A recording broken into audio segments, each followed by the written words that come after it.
खड़ा लखावे बंसी गिरे ब्रह्मानंद नजरे नहीं आया। ओम ओम की आवाज सुनी वो जोड़ के बीच खड़ा पाया। मेरे पास पुस्तक है पलट तेरा ध्यान किधर है। ये पुस्तक है और इस पुस्तक के अंदर स्वामी ब्रह्मानंद सरस्वती जी महाराज के व्याख्यान हैं, छोटे छोटे व्याख्यान। जब स्वामी ब्रह्मानंद ओम तत्सत। सभी को सादर नमस्ते। जगत गुरु स्वामी ब्रह्मानंद सरस्वती जी महाराज के विचार प्रचार श्रृंखला में आज एक बड़ा महत्वपूर्ण प्रश्न आपके सामने लेकर के आया हूँ। आज बहुत सारे व्यक्तियों का और ख़ास तौर पे उन व्यक्तियों का जो मांस खाते हैं, शराब पीते हैं, या यूँ कह लीजिए कि गलत मार्ग पर चल रहे हैं, उनका एक स्वाभाविक सा प्रश्न होता है और कई बार वो बोलते भी हैं। अगर उनको ऐसा बोला जाए कि आप मांस मत खाया करो तो उनका प्रत्युत्तर क्या होता है कि अगर हम मांस नहीं खाएंगे तो ये जो जीव है ये धरती पर बढ़ जाएंगे और बढ़ गए तो ये हमें खा जाएंगे।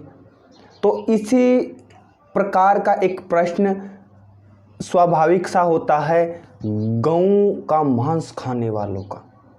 वो कहते हैं कि अगर गाय बूढ़ी हो जाए तो गाय को हत्थे में भेज करके कटवा देना चाहिए। तो स्वामी ब्रह्मानंद सरस्वती जी महाराज को जब किसी ने इसी प्रकार का प्रश्न किया तो स्वामी ब्रह्मानंद सरस्वती जी महाराज ने गाय की रक्षा कैसे की जा सकती है और किस प्रकार से हम गायों को बचा सकते हैं, और क्या गाय बूढ़ी होने पर उसका कत्ल करके उसका मांस, हड्डियां, चमड़ा आदि भोग उपभोग में ले लेना चाहिए। इसी प्रकार का प्रश्न एक जिज्ञासु ने किया और प्रमाण सहित आपको इस वीडियो में बताऊंगा कि स्वामी ब्रह्मानंद सरस्वती जी महाराज ने उस प्रश्न का उत्तर कैसे दिया। तो आगे बढ़ने से पहले मैं आप सभी का धन्यवाद करना चाहूँगा कि आपने इस चैनल के माध्यम से मुझे बहुत प्रेम और स्नेह दिया। मैंने जब पहली वीडियो बनाई थी तो मैं कल्पना कर रहा था कि आज के आधुनिक युग में इस प्रकार का ज्ञान कौन स्वीकार करेगा, कौन एक्सेप्ट करेगा। लेकिन पिछली वीडियो में जो मुझे आपका प्यार मिला, स्नेह मिला, तो आप सभी का बहुत बहुत धन्यवाद, उसके लिए आभार व्यक्त करता हूँ। तो चलते हैं वीडियो में, आगे बढ़ते हैं। मेरे पास पुस्तक है पलट तेरा ध्यान किधर है।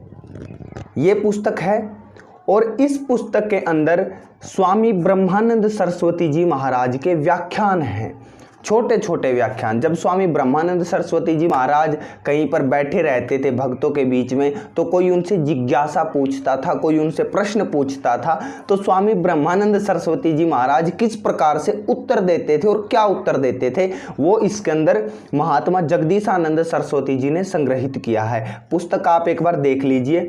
पुस्तक का नाम है पलट तेरा ध्यान किधर है। इसी पुस्तक में हम आगे बढ़ते हैं तो पृष्ठ संख्या 2 और उसके ऊपर एक विवरण आता है छोटा सा। उसका शीर्षक है सुख से सो रहे हैं।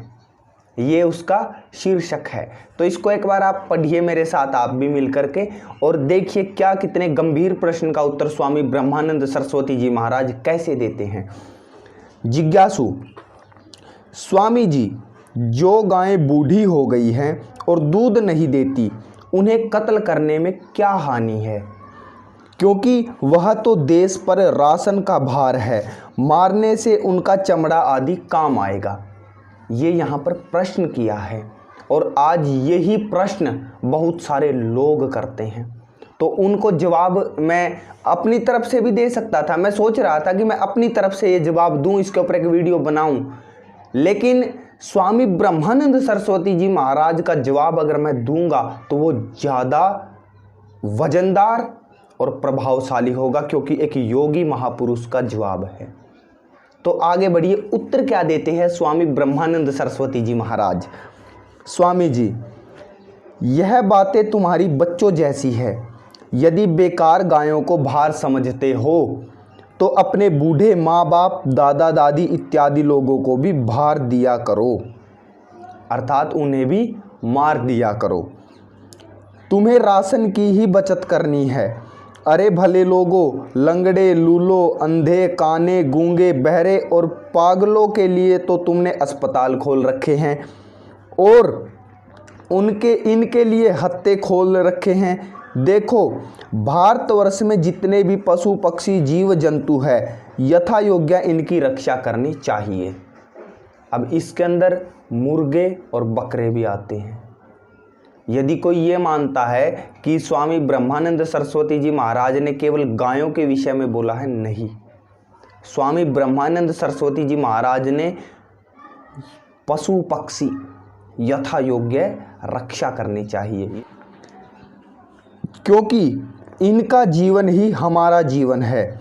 महर्षि दयानंद, महात्मा गांधी आदि महापुरुषों ने अहिंसा के महत्व को समझाया है। शोक तो इस बात का है कि हमारे भाई लोक व्यवहार में तो गौ माता की जय बोलते हैं, परंतु इसकी रक्षा पर ध्यान नहीं देते। आज भारतवर्ष में जगह जगह पर गौ माताओं को काटकर खून की नदियां बहाई जा रही है।